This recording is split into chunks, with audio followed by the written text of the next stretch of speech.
Ami's world 2025 വീണ്ടും ഏവർക്കും സ്വാഗതം.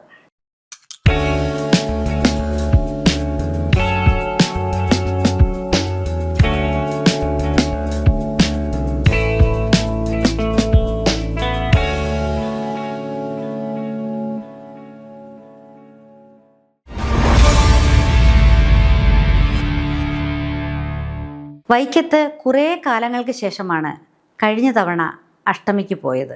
താരകൾ തൊഴുത് വലം വയ്ക്കുന്ന താണ്ഡവ നർത്തന വേദിയായിട്ടാണ് ശൈവ സങ്കല്പത്തെ ONV സിനിമാ പാട്ടിലൂടെ എഴുതിയിട്ടുള്ളത്. അതുകൊണ്ട് തന്നെ മഹാദേവൻ ക്ഷേത്രങ്ങൾ എല്ലാം പൊൽത്തിങ്കൾ കലതൊട്ട ശിവശൈല ശൃംഗങ്ങളായിട്ടാണ് പണ്ടേ തോന്നിയിട്ടുള്ളത്.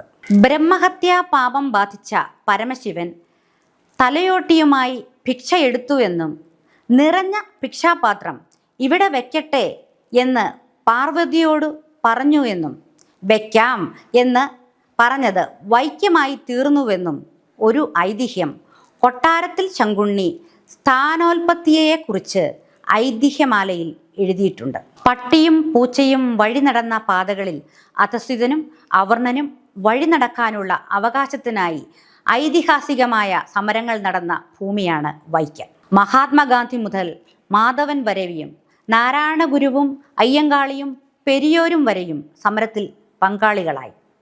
കണ്ണിൽ ചുണ്ണാമ്പ് തേച്ച് അന്നത്തെ സവർണൻ അന്ധനാക്കിയ പോരാളി തേവന്റെ കഥ എത്രയോ തവണ കേട്ടിരിക്കുന്നു. വൈക്കത്ത് ചരിത്രം നമ്മെ തൊട്ട് കടന്നു പോകുന്ന ഒന്നാണ്. കൃത്യമായി അടിയളന്ന് മേലാളനിൽ നിന്നും അകറ്റി നിന്നവൻ്റെ മഹാരോഷങ്ങൾ അണപൊട്ടി ഒഴുകിയ ഇടം. ചണ്ടാളനായി വന്ന് ശങ്കര ഗർവം തീർത്ത ദേവദേവന് അധസ്ഥിതൻ എങ്ങനെ അസ്പൃശ്യരായി എന്ന സംശയം ഇനിയും ബാക്കിയാണ്. ഒരു ചെറിയ വാക്കുകളിൽ ഒതുക്കാവുന്ന ഒന്നല്ല വൈക്കത്തിൻ്റെ ചരിത്രവും ഐതിഹാസ്യങ്ങളും. വൈക്കത്തിന് അതിരിട്ട് വേമ്പനാട്ട് കായൽ ഒഴുകുന്ന എല്ലാത്തിനും സാക്ഷിയായി ഒന്നും മിണ്ടാതെ അഷ്ടമി നാളിൽ താൻ കണ്ട വഞ്ചിക്കാരിയുടെ കാമുക സ്മരണകൾ പാട്ടായി തമ്പിസാർ എഴുതുന്നു. വാഗപ്പൂമരച്ചോട്ടിൽ നിന്ന് കേട്ട വളകിലുക്കങ്ങൾ എത്ര മനോഹരമായ ഭാവനയാണ്. വീണ്ടും മറ്റൊരു കാഴ്ചയുമായി ആമീസ് വേൾഡ് 2025 വരും. കാഴ്ചകൾ തുടരുന്നു. നന്ദി, നമസ്കാരം.